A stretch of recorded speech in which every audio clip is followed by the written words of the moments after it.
Welcome to the IP2 podcast. Today we'll have a short discussion with a special guest.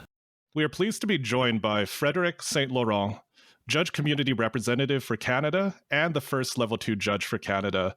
He's an occasional travel judge at major events like PT Lille and PT Baltimore, and I'm very happy to be able to call him my friend as well. Fred, thanks for joining us. Thanks for inviting me. Fred, can you give us a little elevator pitch about yourself? Yes, so my name is Frédéric. I live in Quebec City. I'm 42 years old. I've been playing card games for decades, probably since about 96. Started Flesh and Blood 2 years ago. I got into judging it's been barely a year now since I've started judging. Did local pro quests and then applied to Lille, got accepted, went there, and yeah, I've just got hooked up on judging events more than actually playing in them. And yeah, since then, trying to really get involved in the global judge community and also more locally. Nice. So aside from TCGs, do you play any other games? I'm a huge fan of video games, especially the more 8-bit, 16-bit era games of my childhood. So everything, NES, Super NES, Sega Genesis, all the classics, the Zeldas, the Metroid, the Mega Man, Sonic, Shining Force, Final Fantasy. I'm a huge Final Fantasy fan. To this day, I still play. Actually, I do play Final Fantasy 14 almost on a daily basis. A lot of the MMOs and old games. I hear you play a little bit of Final Fantasy with Felix. Yep, indeed. That's awesome. I am also 42, so I sympathize with you about all of the old 8-bit games, Sega Genesis. You got me kind of going through my head now of my days as a kid playing like NHL 94 on Sega Genesis. Oh, yeah. A lot of good times. Back when the Nordiques were still a team. Right? And the Hartford Whalers? Yep. Yeah, the first hockey card I ever owned was a Joe Sakic Nordiques. I think that was one of their final seasons. Yeah, actually, one of their final seasons, the 92-93 season where they did the big trade to Philadelphia, like when they traded Lindros to Philadelphia. So they had Ron Extall, like the team was Joe Sakic, Owen Nolan, Matt Sundin, they had Ron Extall, Mark Rickey. I do have somewhere in my closet all of that team, the whole team autographed. I have everyone. That's awesome. That's a stacked team. Yeah, and of course, that was that year when they led 2-0 against the Habs. Coach said, okay, well, we've got his number. And then, we know what happened. Mm-hmm. The rest is history. Habs just wiped them out and went to win the cup, which were it's been 30 years since the Habs got a cup, actually. It's going to be 30 years this year. Oh, my. Yep. Are you a big hockey fan still, or did that die with the Nordiques?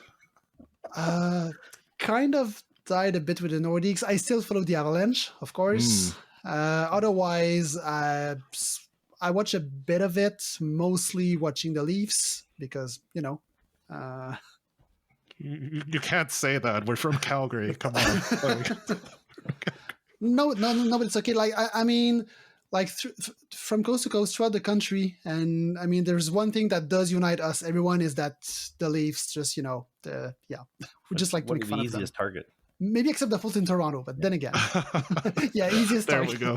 we go. Fred saw our faces and he quickly changed his tune, so he knows who he's interviewing with. That's good. So you play a lot of different games, and what drew you to Flesh and Blood specifically? Because there's so many great games out there. Why Fab? Honestly, I do like Rudy from Alpha Investments. I like his videos. I like his content. Guy's funny. And, like he was pushing a lot of Flesh and Blood during the 2019, 2020. And at some point, like, I was like, okay, like if he says the game seems to be that good, I'm going to give it a try. Why not? Like, worst case, I'm going to lose $15 and I'm going to go back to Magic. So I ordered a couple decks from a company in the North Shore of Montreal. And so I received the decks, tried a couple games, and I just got hooked instantly, basically. Just the way the game plays out, the mechanics, the decision making you have to do, the pacing, the fact that sometime in Magic, if you get mana flood or mana screwed, it can be a long agony. You're just there doing nothing and you just wait for your opponent to kill you. At least in Flesh and Blood, you can just block with all of your hands, get 4 new cards. Like it's more interactive. There's more. You do more things. You get to do things at least, or at least you get to try to get things done. Yeah, I totally share that with you. I like how there's a lot of agency in Flesh and Blood. But I am very interested because we were just talking about all the different types of people that get into Flesh and Blood. Of course, there's players, pro players, casual players, but there's also investors and there's also collectors too. Yeah. And neither Shea nor I are very savvy, I think, in that collecting and investing part. But you say you got into the game because of Rudy, so this must have been something interesting to you since before Flesh and Blood, right? Actually, the why I've actually got to know the channel, it was kind of by accident. I was trying to get info. It was during Kaladesh release, like there was a Kaladesh invention. It was kind of like the new thing. And so I was trying to just find info about those cards. And I just stumbled at that video about a guy thinking about Kaladesh. And it was, for those who do know Rudy or knew him back then, it was one of the video where he did the Kaladesh box where just you put the day 2 years later and then you would open it up 2 years later. So it was that video. But yeah, I was just looking for Kaladesh info. And then I just found the guy funny and just started following him. And that's it. So you subscribe to a trading card game investment channel for the humor. Yep, pretty much. Yeah, and actually getting a couple. Oh, I should legit be smarter with the way I deal with my money because I was not. Okay. So I mean, some people like the guy, some people hate the guy, but there's some stuff. I mean, yeah. There's a few good things of common sense in the middle of all of that entertainment and tacos and. I mean, he's such a flamboyant personality. I don't watch too many of his videos, but maybe I'll need to give it another try there. I mean, I think it's part of the persona. And I've met him a couple of times already, and I do believe that he genuinely just likes card game. I do believe he genuinely likes Magic. It just happened that he can make a huge living out of it. Right. Okay. So you mentioned that you got sucked into the world of judging pretty quickly here, but I guess nowadays, are you more of a player, or I guess you're more of a judge now, but how do you balance between your love of playing with all the judging that you do? Well, I mean, I do play Armories weekly. We have 2 LGSs. Shout out to Gods Arena and shout out to the Mythic Store. These are our main LGSs that carries Flesh and Blood in Quebec City. So we have weekly events. So I get to play Armories. Problem is when we get to ProQuests and RTNs, I mean, people, they don't want to judge. They want to play. So someone has to do it, right? Yeah. Do you miss that opportunity to play? Like I assume you're judging all the time. Do you miss the opportunity to play more competitively? I do miss it a bit. But then again, if we go back to the first ProQuest season, it was Starvo.meta. It was basically Starvo everywhere. Yeah. I'm a Katsu player. Starvo is just not good at all. Yeah. It was bad. I mean, of course, I would Prism I was able to deal with. But Starvos and Oldims, I was like, I might as well judge because I'm not going to be able to win with Katsu anyway. So at least I'm going to get some promos. At least I'm going to get something. Yeah, that was what got me into judging too. I was like, I don't think I'm good enough to win, so I'll just take my free promos. Yep, pretty much. And so I just started, just dabbed my finger and I guess the whole arm went through. Yeah. It's funny because in Calgary we have so many judges and not enough events, so it's interesting. I'm wondering, are we the exception, or do you think your situation is the exception? I do believe my situation is the exception, especially in Quebec City, because in Montreal there's a bigger community, and I did get it. I did have people like get in touch with me, ask me like if there was events they could come judge in Quebec City, or like there are people in Quebec like looking to judge events. So at some point, I'm pretty sure I'm going to be able to just pass the torch to someone who just wants to get some reps, get some experience. So we just have them drive to Quebec City, and I actually either get to coach them or just play, enjoy the event. Well, that's great. Nice. You touched on Magic a little bit earlier. Have you judged any other games like Magic or something else? No, I never got to judge Magic. I did get my like rules advisor like years ago, but getting into actual judging, like the process was a bit too complicated, and I kind of gave up. Like I was still like the knowledgeable rule guy, but to do actual judging, like the whole process just to get your level 1 and get to judge events was just, it felt like it was too much effort. Do you see any difference between judges coming from different backgrounds from other games or anything like that are transitioning into Flesh and Blood? I would say, and I think it goes both ways. Like, people judging Fab, judging other games, and people coming from other games. It's basically like you bring your experience as a judge. There's a few things, like basic customer service things that you can just already bring. And sometimes, the way you resolve things or deal with calls, like coming from another game, I think you can bring another perspective and maybe, bring new philosophies or new ways to deal with things that maybe people judging Fab thinks it should be done that way because we do it that way.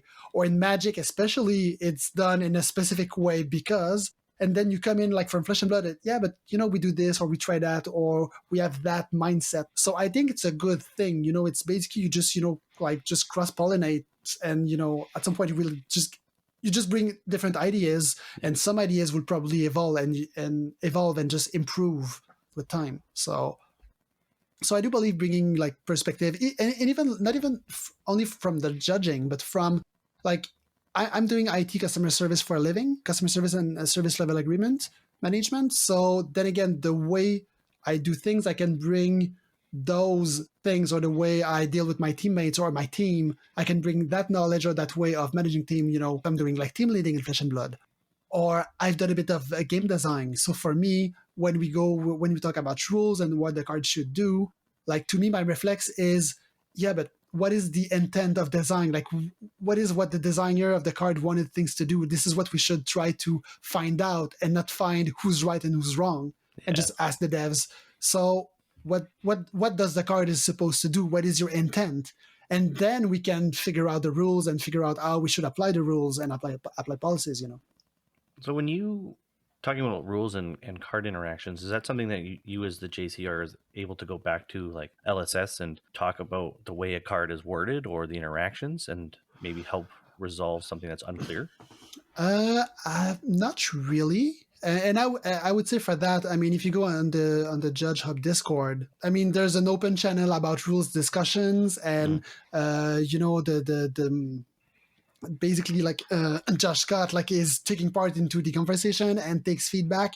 So this is already open and available for everyone want to chime in. Okay. And I think LSS is really open to player feedback. As a GCR, the feedback I can bring is, if there's issues between, stores and judges, or information that doesn't seem to reach judges. So it's more the feedback I can provide LSS is basically as a judge or judges, like there are things that they might be missing, or they don't know they have available, or people are, they don't know how to deal with asking for a compensation. So how should you do so? So it's basically like trying to bring issues and also, bring good feedback. Like if a group of judges went to an event, really enjoyed it, found the experience enjoyable, of course, it's a good thing that we let LSS know that, okay, so this TO, this store, I mean, they're treating the judges well. So, so keep that in mind for, future events. So it's more, I'm more of a point of contact to receive and give feedback, pretty much. Fair. Okay. Thank you. Any follow-up questions, Felix? No, not at all. That was very thorough. That was awesome. So before we get into more of your history, do you have an experience or a judge call that kind of stands out in your mind that like to share? I'll just say 2 words: gambler's gloves. Oh boy. Yeah, and actually looking at the judge Discord earlier today, because I know during Battle-Hardened Baltimore, we had a call regarding the gloves, and I think the same call happened also during at the calling. So at the calling and at the Battle-Hardened, there was that call about, so you have a player who needs to roll dice, and there are 2 gambler's gloves in the arena. So both player has the gloves, and how do you resolve this, and how they trigger or they stack, and the whole interaction about gambler's glove when there's more than one. Because at some point in UPF, you may have a situation where you have 4 gambler's gloves and, dice to be rolled. So that is the one thing that I really try to take the time and really understand how the rules works and how the card works. And I think I figured out how to explain the interaction, or at least to try to make it understandable. So we're gonna do a separate video that you have kindly volunteered to make with us. But could you give us a Cole's notes? And I really like the way that you approach the replacement effect. Yeah, and it's actually valid for any replacement effect. It's basically, keep in mind that the replacement effect will modify the event. It's not a trigger that just goes on top. You have to consider that it will just change how the card reads. Literally, that's what the replacement effect does. It just changes how the card reads. Actually, if there are people on the Talishar team listening, watching us right now, they may want to take note, maybe for those kind of replacement effect, make sure that you actually see the change on the card, textually. So, and I do think that's what happened in Magic and in Arena, when the replacement effect or something that will just change how the card works, it will just change the text of the card so it reflects those changes. Yeah, it's like if you're using Arcane Barrier, you're not creating a trigger that says prevent 1 arcane damage. It's like you're taking white out on the source of arcane damage, and you're changing the 1 to 0. And I really like the way that you explained that. So look out for the video. But the long story short, it's basically you take the text of the gloves and you just splice it in the effect, say for scab skin letters. So it says roll a 6-sided die, and colon, and then you add all of the effects of the gloves. So it makes just a big chunk of text. That is your new effect. The battle hardened, it was Blitz, right? Yeah. Yes, it was Blitz. Yes. Yeah. And the calling was CC. So was it a brute mirror? I hope that. Was it a brute mirror? I wasn't myself at the call, but I heard judges talk about the call, and it was like, oh, you guys may want to hear what I have to say for future calls. Not second-guessing colleagues' call. I mean, they did the call they did with the information they had at the time. So, but yeah, we talked a bit and just brought them that perspective, and I think it did made them understand better how the interaction works and how you need to stack and resolve the effect. So I do have a little off-script question for you. This is a really cool interaction and obviously complicated. Is there a way to, I guess, describe maybe in a simple term how you were able to, not specifically for the Gambler's Gloves interaction, but figure out how to get to this point in a complicated rules question? Where would a judge go to start to figure out how some of these layers work or these interaction works? Because it's not always just in a linear fashion by looking into the rules and being like, oh, yep, it's right here, and you can just start from this point, because you can find a way an interaction can evolve in multiple places in the comprehensive rules. Yeah, I would say it's really about, first, finding the rulings and find the proper ruling and the proper interaction. And once you get all of those pieces, now you try to figure out, okay, how can I make this digestible for, say for a player, or, how I can reverse engineer or just mix that together and make it something easy to read, easy to understand. And then it might be my game design background, might also be my IT background. I do a lot of documentation, a lot of trying to understand a complex process and try to synthesize it and try to explain it to my colleagues in a way they're going to be able to understand it themselves and help our users and do what they have to do. So I think it's just part of my personality, like trying to get the big picture, try to analyze and really understand how things works, and then try to put it together and try to make it like, more palatable for, or put it in your layman's word. Awesome. Thank you. What made you more interested in taking the step up to become more involved with the broader judge community? I would say the community. It's really about like the Flesh and Blood community is fun to deal with. It's fun to interact with. Every event, people are just having fun, having a good time. Especially like, with the pandemic we had to deal with, people just being happy to be together, like again in the flesh and blood, pun very intended. So it was really like, okay, how can I give back to the community? How can I do something to just bring something to the table, like, and be part of it, and try to make it grow and improve it. Yeah, and everyone I talk to says the community is great, and honestly, that's the reason why Shea and I started this podcast. Because we love it, and we are very protective of it as well, because we know things can always take a turn for the worse. And I'm just wondering, do you have any theories about why the community is so positive and happy and good so far? And yeah, anything like that? My guess would be the average age of the player base, probably in the mid high 30s, maybe even low 40s.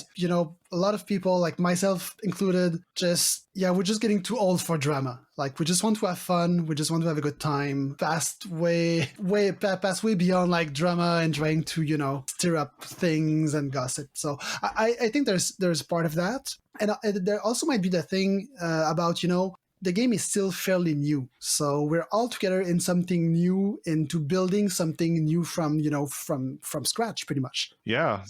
So I think it's a great opportunity, and I think like most, if not all, of the player base like don't want they basically don't want to screw up and make sure the game succeeds. So of course, if there's huge drama every event, it's gonna it's gonna look poorly on the game, and then it might just trying to figure out the word. Hold on.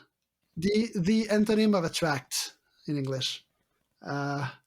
If you don't attract people, you scare off people, I guess. Yeah, repel. Oh, repel, yeah, yes. But yeah, I mean, if the game like is always shown in negative light and there's a lot of drama, of course, I mean, people won't get attracted into trying the game. So my sentiments echo exactly the same thoughts. The two things that came to my mind were the age and the small community that wants this to succeed. Yeah. All right, so 3 old people agree that being old is the key. Yeah. Perfect. Yeah. Yeah. And actually, there's also another thing is like LSS is putting a lot of effort into, just making people happy, with the promos, with the playmats. The communication is A+, very transparent. Like when when Duskblades happens, like they just you have James White himself just coming to the front and being really just honest about it. Even like the translation, like the way cards were the first batch of the translated card in French, it is something. So for LSS to say, okay, we screwed up. In those boxes, there were all of those shiny full art heroes. We're just gonna vow to not print them over again as a way to, apologize. And of course, also as a way so those boxes, keeps their value, of course, because otherwise, like, who would want to buy the badly translated product when you can get the better translated product? So I think there's also a part of business, but still, I mean, it's still something like, nice. Like they just go up front, they just like take the hit and try like to make up for it. So I think that plays a lot, as well as, fostering that let's just, no drama, let's have fun, let's be honest with each other, let's just talk, communicate, and have fun. Yeah. It's a very mature approach, I think, to the business, and I think a lot of people appreciate it. I agree. I've even noticed that after playing in a few events, I've gotten a few surveys, and I've noticed the way they do their promos have changed since I've filled out some surveys. It's not the same like the sleeves when we were getting promos in events. We were getting the sleeves. A lot of people weren't happy about that, and then we saw a bit of a change immediately after. So you're right. taking that communication and they're listening to what the player base wants, and they're trying to change and adapt to find solutions. And they're always trying new things, which I think is really exciting. It didn't work. Let's try something. Even if it does work, they still try something else to make that experience better. And I give them full props for that. Yeah, and sometimes they go even like as far as, spending more money. Like the for example, if you take, the judge promo packs we're gonna get starting in June. Oh yeah, super exciting. Like usually promos, it was like the same card in a small cellophane, like plastic cellophane like wrapper, and that's it. Now it's randomized boosters, so that costs more to the company to produce those. Absolutely. So just for the sake of making, something enjoyable and fun for judges, they are willing, to pay a little bit more to get it done, which also speaks volume of how much they want to invest into, their community. I can tell how passionate you are about your, the Flesh and Blood community and your local community as well. And we totally share that. And I feel like we could talk about this topic for hours, but oh yes, I guess if you could just wrap up I guess if there's a key message that you would like to pass on to someone that's just getting into Flesh and Blood for their local town that doesn't have a scene yet, and they want to make it grow, and they want to join the global community or their national community, what's some tips, or what's your top tip that you would give to them to make sure that it's just as great and positive and keep the good vibes going? Just keep a positive attitude and try to make things happen organically. Like, don't try to force people into playing. If someone just curious, like, have them try a game with, welcome decks. If they like it, sure, cool, they like it. If they don't, that's fine. So I would say, like, just, have that open approach and, just be honest about how you enjoy the game. And, like, I think that genuineness of enjoying the game and enjoying, what the community is, that will attract people just naturally or organically. It's just going to happen. And when you go to those bigger events, and this is something that I'm very curious about, because I've actually only been to two. One of them was the San Jose event, which was awesome, and also went to Indy with you. I guess we went to the first Canadian Nationals, Shea and I, as well. So, okay, we have a little bit of bigger event experience, but I guess, are there any lessons, I guess, from those events as well that you would be able to pass on to people that maybe haven't had the chance to experience something like that before? I would say, you mean as a player or as a judge, or just in general? Either, yeah. I mean, as a judge, I would say communication is everything. If you're on the floor and there's an issue, go talk to your lead, go talk to your head judge. I mean, people are there to help. Like, it's basically like our duties as a judge. It's basically a whole weekend of customer service. Right. So we help the player and we also help each other. Otherwise, I would say for people maybe not into judging, just, playing the game. And I would say for the bigger events, go out there, have fun, and just enjoy the game. Have fun. Like, win or lose, just go there and just enjoy the game. It's a game. We're playing this.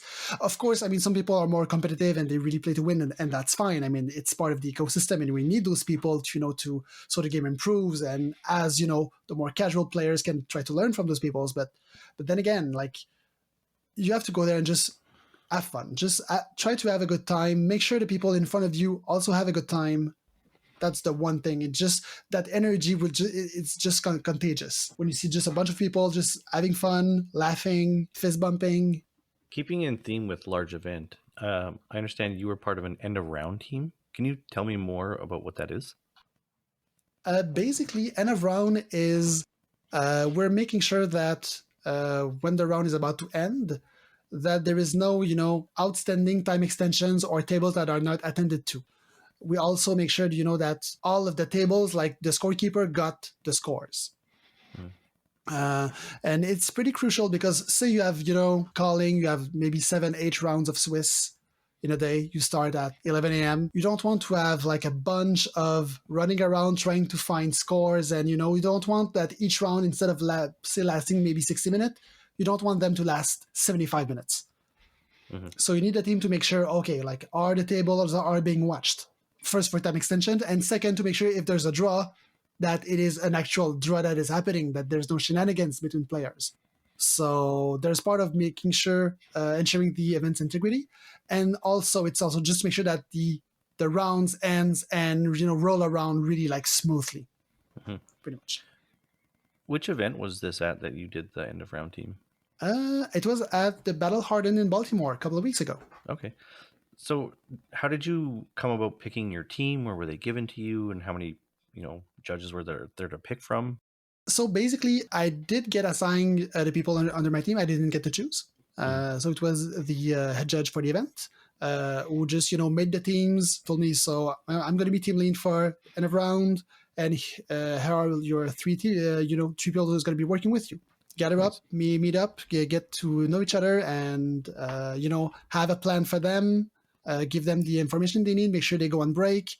Make sure they're having a good time, that they're doing well, and make sure to be there if they have questions or call or upgrades they need to make, or deviations they need to make. Some I could just double check with them. Some we would go to the head judge. So, but yeah, my role was basically just making sure that those judges with me had all the resources they needed to get their things done, and if they needed anything, I was their point of contact. And so you were the team lead for the end of round team, but could you just give a very quick Coles notes of what all the different teams are? Not to put you on the spot here. Oh, no, it's fine. I mean, basically, you have the team that we call Paper and Clock, which is basically getting the printed pairings, put them up on whichever board you have to, and make sure that when the head judge calls for the beginning of the round, that the clocks, like on screen, are starting. So you have Paper Clock. You have deck checks, responsible for deck checks, and you have end of round, also making sure rounds are ending smoothly. You also actually have sometimes you have flex team who are gonna cover for people's going on break. So say the whole team we go on break after round 3. Well, we need someone to cover for us. So sometimes you have flex team that just cover other teams. Mm-hmm. Sometimes you even have teams who just make sure, okay, are they going on breaks? Are they taking their breaks? Because this is important. Like, of course, you want, take calls, make sure everyone is fine, but you also need to take care of yourself. Very, very important. I mean, it's, we're talking about 10, 12 days of work, sometimes standing up. So you need to take those breaks. And sometimes, you need people to remind you that it's time for a break. Right. Was there something that you liked about that end of round team, or something that you would improve upon? I mean, improving. We already have all the. I mean, tools wise, we're using a Purple Fox, which is made by and upkept by a member of the community from France, Aurélie. Shout out to her. That tool is amazing. We can just keep track of everything: penalties, time extensions, table status. So as far as improving, I mean, considering like the tools and also the experience, we have judges who have been doing this for like over 20 years, bringing their own experience from other games. I mean, if there would be anything to improve, it would be just me, like myself, try to be an even better like team lead. But otherwise, the way things are run, the way things were done, I mean, it was like super smooth. Was this your first time being a team lead at a big event like this? Hopefully the first of many. I really enjoyed my experience. I do believe my teammates enjoyed it too. I mean, and it's part of my, my own also growth as a person, as a judge, like, try to get more experience as well. So. Okay. Well, and we touched on this a little bit, but you do travel occasionally to judge. To people like Shea and I, we do it rarely. So I'm just curious, for someone that travels like you, I guess a lot of questions. First of all, I'll just ask maybe the elephant in the room, like, is it financially viable? Is it like a financial sinkhole? I know when I went to Indy, I lost a lot of money because I love vendors too much. So I was a complete tourist. It was not good for my pocketbook, but I mean, for someone with more seasoned experience like you, is it like a legitimate source of side income? I know you have a full-time job, but how does that work? I really personally don't take it as a like side hustle. because I also do love vendors way too much. Yep. Mm-hmm. So, but I mean, it's really basically it depends on how you manage to get to the event. It's basically about if you can have cheap travel and lodging options.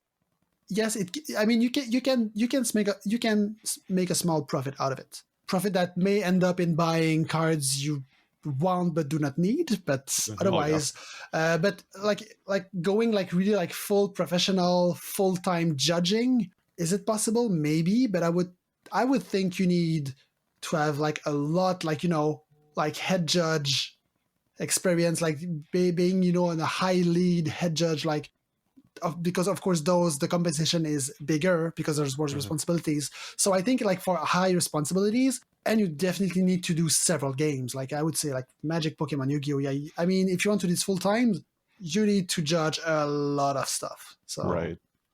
No. But I would say but if you can, if you're smart about booking your either booking your plane very early or even carpooling with people going to the venue and then getting say a huge Airbnb or sharing rooms, then yeah, I mean you can get to travel a bit and come back home with a little bit of money. Yeah. No, and do you like traveling? Like, do you have a squad that you travel with, and you have a good time always together? Or I guess what makes traveling enjoyable? I guess, and why do you do this? Well, I'll be honest. Like, I wasn't really a traveling person. I was really fond of traveling actually until I started judging. So I'm actually, like going to Lille, going to the States, like seeing places. I mean, it is enjoyable. Of course, if there are players from Quebec City or from Montreal traveling, most likely gonna try to share rooms or rides, and it's always fun. Like you have the players. You discuss rulings, you discuss rules, how they went. So I kind of get to see like their perspective. Like did they enjoy the event? Or was there anything that should have been improved that maybe we can give feedback to the TOs, etc. But as far as having a regular crew, I usually try to hang out with the people. Like if there's a bunch of people going from Quebec City or from Montreal going, I'm pretty gonna try to tag along with them. So nice. When you traveled to like Baltimore and Lille, were you able to take some personal time and do some sightseeing? Is that of interest to you? Not in Lille. I had a day like that I could actually take and visit a bit. But otherwise, I mean, it's basically you wake up at 6:30, 7 a.m., shower, breakfast, get ready, go to the venue, get to judge. If you're a lead, you're going to leave late. So at 8, 8:30, sometimes even 9 p.m. So go back to your room or your Airbnb, chat a bit with the players, and it's already 10:30. Well, need to get to, you have to go to bed because tomorrow is the same thing happening. So I would say if you want like to do some touring at the same time, you really have to book a couple days before or after the event. Otherwise, during the event, there's no time. I mean, you might be able to enjoy a couple of good restaurants, but that's about it. Speaking of the Pro Tour Baltimore, on Friday, you appeared on stream for judge coverage. What was that like? Yeah, that was unexpected. Then again, like when I saw my team assignment, I was on the coverage team. So I was assuming we would, just walk by the coverage table, just make sure, there's no issues. But then again, our team lead went and said, okay, so we need a spotter for the rounds. Who wants to do it? So, I just, okay, I'm going to raise my hand. And what spotting is, no idea. So I was quickly briefed. It's basically, I was the point of contact between the table, the broadcast, and the judges. So my goal was really like if the broadcast wanted me or wanted the player to do something specific using dice or anything, like they would just tell me and then I would just pass the info on the players pretty much. And if there was any like rule issue, like major that actually needed a judge, then I would just actually call for a judge. So my job was not to actually take judge calls. Of course, I would answer like quick ruling, like fast questions, but any like actual big calls, it was actually a judge. Not a judge taking care of that. Interesting. I would have never guessed. I would have never guessed that. I thought you would just be handling the ruling right there since you're sitting there. No, and actually, and this is why the spotter was wearing the Star City Games judge shirt.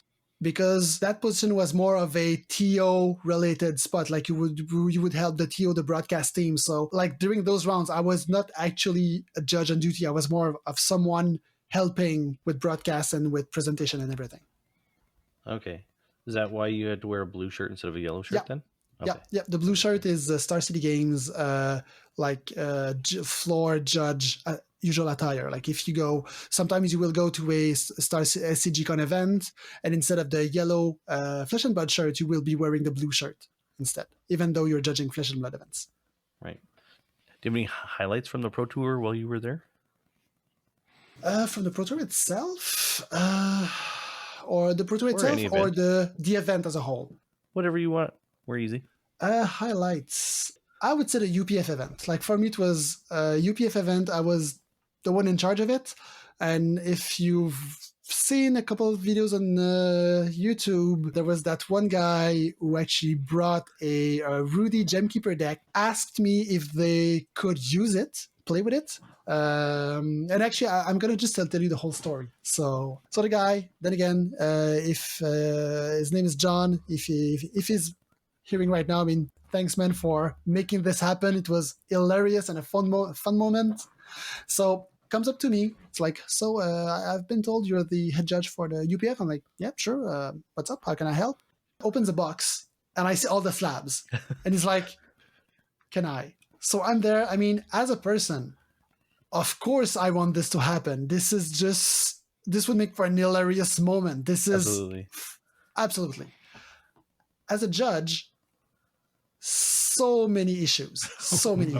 First of all of the cards are in PSA slabs. By definition, this is unplayable. You just cannot play properly with those.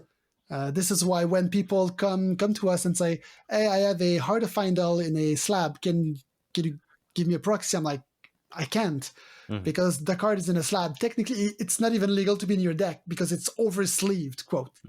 Like, right. So there's the sleeve shuffling issue. Also, all of the slabs are all serialized, right? And the serial number is visible on the back. So all of the cards are marked. Then again, this is unplayable for, fairness reasons. Mm-hmm. Third, the Rudy Gemkeeper card has 40 hit points instead of 20 for all of the young heroes. I didn't know that. So the whole thing would be way too unfair to play with and play against it.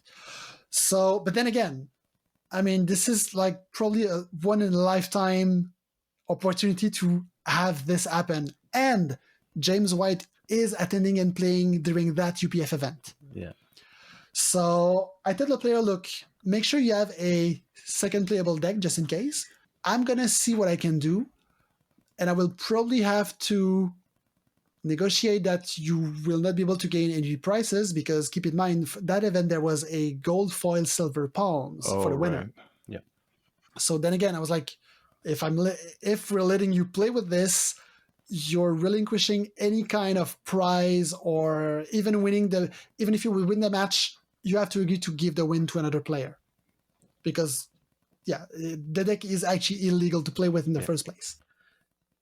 So I go talk to a few people. I do get the green light. Some people being concerned, especially about creating a precedent. Right. So then again, if you're hearing this right now, don't start like trying to collect and try to build a Rudy deck in the hopes that it will be allowed in future events. It probably will not. It was probably a one and done thing. Wow. So just letting out there. So some concerns. Otherwise, speak to other people who are like, oh yeah, make it happen. And it would, like, if you can make sure that, they play against James, it would be even better. So in the end, we get the game going. People all around, like, seeing the deck, like, just coming to watch what happened, other UPF players. And I mean, you can see it on videos on YouTube. It really made for an amazing, fun, hilarious moment. So I'm really glad it happened. Definitely one of the highlights for me personally for the whole weekend. Even as a spectator, that was a highlight for me. Like watching you tell James White that you're making this legal right in front of him was, as a viewer, was amazing. Yeah, even some moments, because James was playing the shitty Xmas present card, which gives a cracked bubble. You put a cracked bubble on top of the player's deck, so plays it on the Rudy player. So you have that huge stack of slab card and an unsleeved old cracked bubble right on the top of all of that. And of course, it's a cracked bubble. You can only pitch it, right? Yeah. So it goes back on the bottom of the pile. And at some point it did get cycled up, right? Yeah. So and at some point, and I think it's some video, like you can just, like, the players like, Judge, I just like, he drew 4 slab and you realize, oh, there's also that cracked bubble in there. What should we do? So yeah, all of the all fun moments like that. And I would say also, like, I'm gonna shout out to everyone who did participate in the UPF event. Like, all of the pods, everyone were having fun, doing politics, laughing, weird interaction. It was really fun. Like, we definitely need more UPF in our lives, as far as I'm concerned. Like, my opinion. Is this newfound love of UPF something you're going to bring to your local community now and start playing it a little more? I've actually tried tonight. Oh, okay. At our local armory between matches. Wow. But yeah, I mean, like, I do believe, like, there's potential for a really good and fun multiplayer format. Like, UPF is one of them. I know LSS I think they're working on something like PvE, like maybe like campaign, like the one thing I'm hoping that will happen is you have something like Gloomhaven, but flesh and blood flavored. So you bring your hero, a campaign, bring weapons, and then you get to build and grow your hero, and then you get to fight against bosses. There's something there's potential in there. Like that sounds like a lot of fun. I'm gonna harken back to the community for the UPF event. You said it. People obviously wanted it to happen, and I think people are going to appreciate that. Yes, it's a competitive event, but the community, the people, you guys made it happen, and I think that's really cool that we are still able to do that in an environment that's competitive. Like you said, there's something on the line, and that person was able to just accept the rulings that were put upon him and just play for the love of it, because he did, obviously spent a ton of money to make that deck. And I think it's one of the highlights of the event. Yeah, and I mean, like, is it like his goal was not to win anything, to just play for the meme, basically. So yeah, and to have James there, and at some point you even had Rudy looking at this, and so. Fred, you somehow managed to be close to or directly involved in so many interesting things at the Pro Tour. Between that and there was the Fleetfoot Sandals juke on stream that you were there for, and also the empty azalea that Shea was very impressed with. The empty azalea, the titanium bubble as well. Oh, right. Like, it's round 4, and and the guy's like, "Is that legal?" I'm like, "Yeah, it's technically." Yep. So, well, no, factually, it is. I mean, if you think about it, it's a super good tech against Uzuri. Yeah, it's a non-attack. Because of the daggers, it's a resource. Yeah, it's a resource. There's no dagger that will debuff those, I guess. Oh, that's amazing. Man, yeah. So you just were an agent of chaos, or agent of good tidings of the community during Pro Tour. And I do just want to bring this back to, I guess we've covered so many events, we've covered Pro Tour, and I do want to go back to, I guess, my first interactions with you were for the Judge Community Representative Program, and like we said off the top, you are the JCR rep for Canada. And I just, I guess, ask an open-ended question. What does that mean to you to be the JCR rep for Canada? That means a lot of responsibility. Because it's a new position that LSS isn't trusting like judges to carry. So a lot of responsibility. I mean, we are a huge country and there's only one GCR for now. There might be, more as our judge community grows. But I mean, like I'm pretty much responsible for the well-being of all of our judges from coast to coast. So if a judge is having an issue or there's anything, I mean, they can reach out to me and I will, to do the best I can to resolve any issue they have or answer any question they have. So I would say it's there is that part of responsibility, and it's also like basically laying the building grounds on something that will grow. Like because this position is about like 12 to 18 months. After that, someone else. Like I will have to pass the torch to someone else. So I need to make sure that that person is able to add their own building blocks on that foundation, and at some point we have something to call our own the way we having our own community and dealing things the way we want to get them done. Yeah, no, that's very noble. And why did you apply, given that it's so much responsibility? Then again, it was all about giving back to the community, and also a bit a part of challenging myself. Still being a very young judge compared to people with 10, 15, 20 years of experience. I'm just a baby compared to them. But yeah, I did want to challenge myself.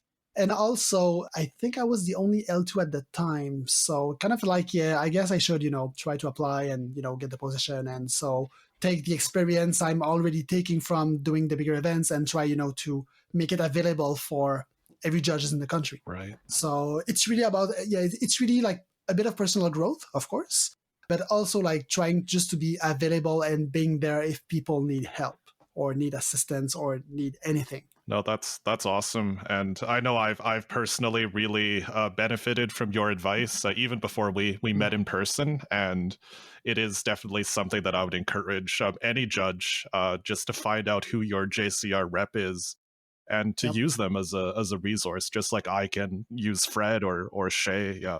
Yeah, I mean, I do have a story at some point. We had an LGS who couldn't find a L1 judge. So I actually went to other GCRs, like in close areas, like, okay, like is there's an L1 in the States who would be able to do the drive back, like, across the lakes to Ontario to help these folks. And in the end, like they did manage to find someone. Okay. But yeah, there's also that. Like we also get in touch with other GCRs all over the continent, all over the world. So then again, like, sharing information, sharing, technology, sharing resources. So it's a whole network there just to make sure, that judges are taken care of if they need to, if they need anything. Okay. And so you mentioned that the JCR program is like a network of people like yourself that are there to help judges, I guess. Yep. Is there anything else that's more formal going on with the JCR program? Like anything? I guess, of course, I mean, if we need to give feedback to LSS about the judge program or about a few things, I guess like being the GCR, maybe I would assume gives a little bit more legitimacy to the feedback we're going to provide. But otherwise, I think like the program is still fairly new. It's not even a year old. So I think if some of the roles and responsibilities are still, yet to be defined. Yeah, exactly. It's very new. Yeah. So how many people, I mean, just maybe even geographically, like, is it coast to coast to coast that, because Canada is so large, like you said, have you just had the chance to meet judges from all over, all the provinces of Canada? Actually, yes. From New Brunswick to BC. Yeah, pretty much. Is there even a judge in Saskatchewan? Wow, Shea, so. Like, you're from Saskatchewan and you're just throwing shade on your home province. That's why I get to do it. All right, give me 1 second. Let's see. I think my friends are the Saskatchewan community. But honestly, I'm not sure. Oh, no. We have to cut this, so... It's okay. Nobody from Saskatchewan's listening. Well, actually, there is no judges. There's none. Oh, no. Okay. If you're listening to this and you're from Saskatchewan, you could be the first. Please apply. Please. Yeah, please. Also, and then again, not to put any pressure, but oh my, we have a L1 in the territories. Oh, that's interesting. Oh, that's cool. Yeah, Northwest Territories. We have one person. The game is growing coast to coast to coast. Oh, and actually, no, we even have. I'm looking at the Judge Hub map, and we have people also on Newfoundland. We're growing. We're definitely growing. Fred is monitoring his territory, watching it expand. Yeah. I mean, there no joke. There's much more people than a few months ago. So people are taking their L0s and L1s. So that is good. That's awesome. I guess if you were just to sum up, because you did mention it's going to be a fixed, well, not a fixed term, but it's a finite amount of time. And you're going to have to pass the torch eventually after 12 or 18 months or something like that. I guess when you look back at your time as the JCR for Canada, I guess what would make you feel proud, or what are you looking to accomplish when you hand off that torch? Like, if in the end all of the issues that has been brought to me has been resolved and fixed in a satisfactory manner, I'll be happy. Okay. It's pretty much that. That's why I've took the position. It's to help people. So if I was able to help people and get it done successfully, then that's it. Okay, and once that time is done, like, would you try to continue to be involved with the JCR program, or do you see your own role within the broader judge community moving to another one of the teams, like media or rules questions writing, or? Yeah, that's a good question. I know that at some point, I know the exam team will need people. That's something I'm looking forward to apply for. But then again, like, as of right now, honestly, I don't know. I guess it'll depend on how future events goes, and also like where, like, if there's an empty spot somewhere where people need help and we need someone to fill in, I'm probably just gonna just go and dive in and see what happens. All right. Nice. Also, one thing I may want to, I just thought of something back for the highlights of the Pro Tour. There's also one thing, because at the staff party after the event, we were at a barcade in Baltimore, and I did manage to play a few games of Mortal Kombat with James White, and he's pretty good. That's awesome. So, wow. Fighting games are one of the inspirations for Flesh and Blood, for those that didn't know. For Katsu. Okay, Katsu, it's definitely like there's Street Fighter all over that, like just all of the combos and it's like cross up kick, like crouching low Hadoken. That's it. I mean, I'm gonna stop being the JCR questions pretty quick here, but besides being a JCR and level 2 judge, do you have any other responsibilities that you take care of? Like, do you give some of the seminars on the Judge Hub? The seminars are actually, it's open to anyone. Like, if you're a judge and you want to present something, speak to Klaus, and it will be happy to have you present something. So it's not something exclusive to L2s or to JCRs. Is anyone who wants to present something that is relevant and could be interesting, then just go for it. It's really like, I mean, of course, like the GCR, we have our own chat and our own network, but otherwise, even the whole judge community, I mean, it's really open. Like, it's just out there. So, like, there's not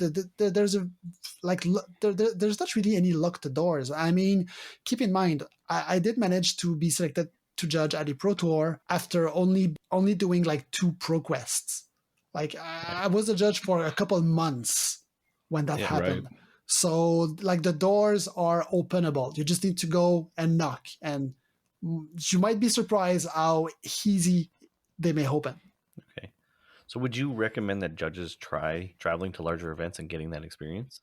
Oh, yes. Absolutely. Like Pro Tours, the SCGCon circuit, shout out to Star City Games. They're treating their judges really well. They have a really good team. They know what they're doing. It's always a pleasure working with them, like, honestly. So yeah, like, if you can, if you're looking at the compensation, and if you see it can cover your travel and your lodging, and if you can, like, break even, or, just maybe be a couple bucks under for the experience you will get, it is worth it. It is absolutely worth it. Yeah, nice.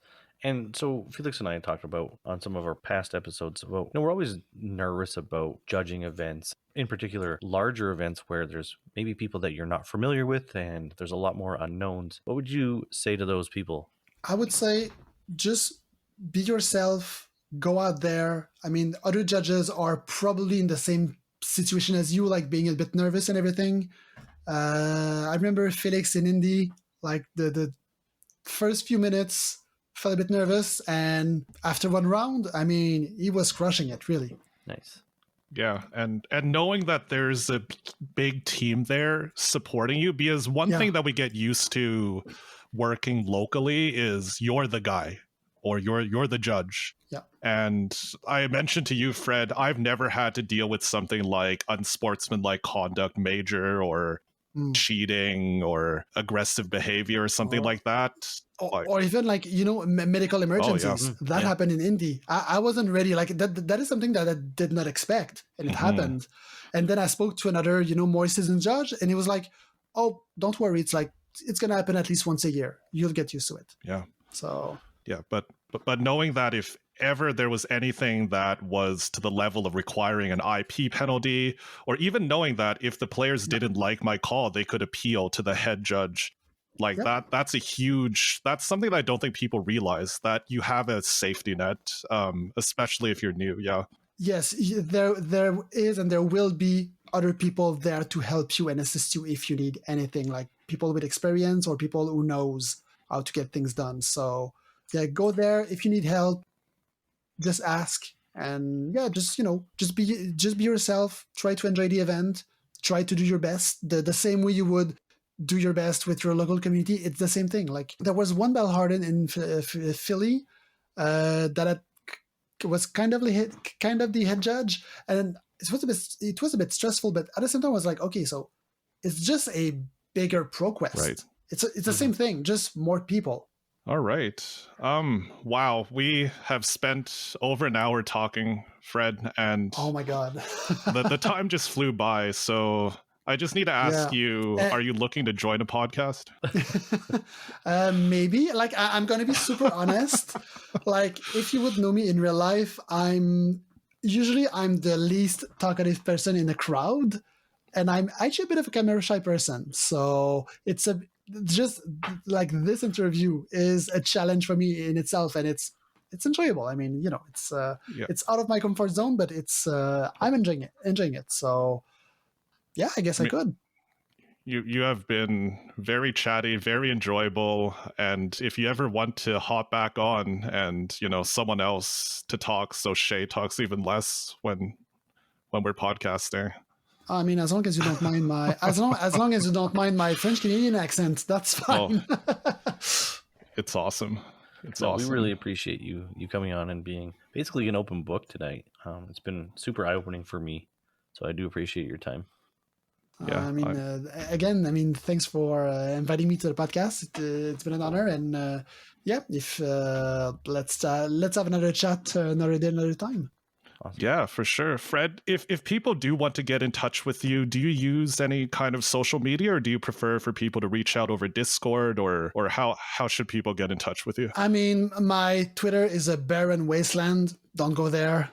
Discord would be the best. Otherwise, on my profile on Judge Hub, there is my email address. So if you need to get in touch with me, like as a GCR, Discord or email, just mention that you need to speak to the GCR. If you just want to chat, if you just have questions, then again, hit me up on Discord. If for some reason you're on the Primal Data Center in Final Fantasy XIV, then, come say hi. Let's do some dailies, some roulettes, kill some things. Nice. Wonderful. Well, Fred, I'm really happy that Canada has you as the JCR, and you've helped me a lot, and I hope that you can help spread the game all over the country, both in the biggest cities, but also in the smallest cities all over Canada. So thank you so much. And I would say also thanks to you guys as well, to try to grow the community.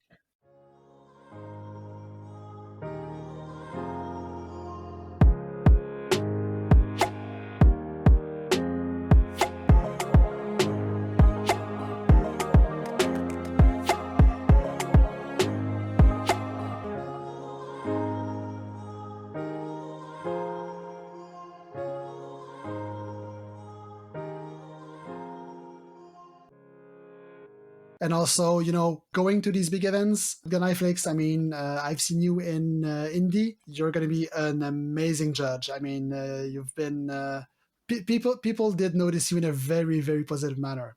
All right, I appreciate that. Shea, when you're editing, keep this part in, okay? Thank you. Absolutely. I'm going to cut it. All right. I'm going to stop now.